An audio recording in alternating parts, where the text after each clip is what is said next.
The exhibition you are about to see explores the amazing discoveries that have been made in dinosaur reproductive behavior in the last few years. Hello, my name is Professor Jacques Gauthier, and I'm the curator of vertebrate paleontology here at the museum. The star of the show is the Nobel Egg.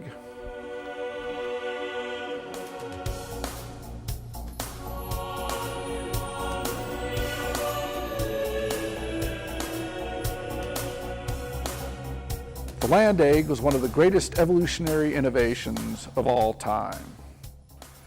Of course, animals have been laying eggs for many hundreds of millions of years, but around 300 million years ago, a new land-dwelling version called the amniotic egg arose in four-footed animals. This key innovation enabled them to fully exploit life on land because they were no longer tied to water for reproduction. Plants solved the same problem with the evolution of the seed.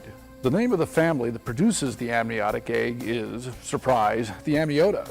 This group of four-footed animals includes you as a mammal, as well as your more distant evolutionary cousins, the reptiles, that is, turtles, lizards, crocodilians, and birds.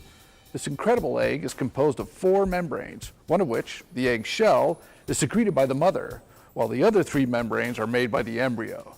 Together, these membranes retain water and facilitate gas exchange, all the while feeding, supporting, and protecting the embryo. You might say, wait a minute, I didn't hatch from an egg. You may be surprised to discover that some mammals, the platypus and echidnas, still lay eggs. But it's true that mothers of all other mammals have lost the ability to produce an eggshell. Nevertheless, the rest of the standard amniotic egg membranes remain. It's just that they've been transformed into a placenta. And that's what enabled you to grow inside your mother's womb instead of in an eggshell. Because dinosaur eggs have hard shells, we can find them in the fossil record. But learning how extinct dinosaurs looked after their young is more difficult. One way to do this is to study living dinosaurs, that is, the birds. Now, the closest surviving relative of birds are the crocodilians, and both of them build nests to defend their young. So we can assume that their common reptilian ancestor did likewise. Extinct dinosaurs are even more closely related to living birds than our crocodilians.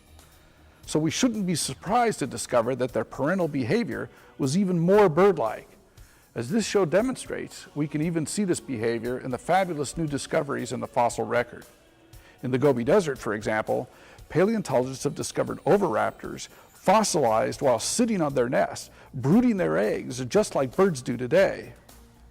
Even with all this progress towards understanding the history of life, many questions remain unanswered. But one can now be answered with some confidence. If you've ever wondered which came first, the chicken or the egg, it was the egg.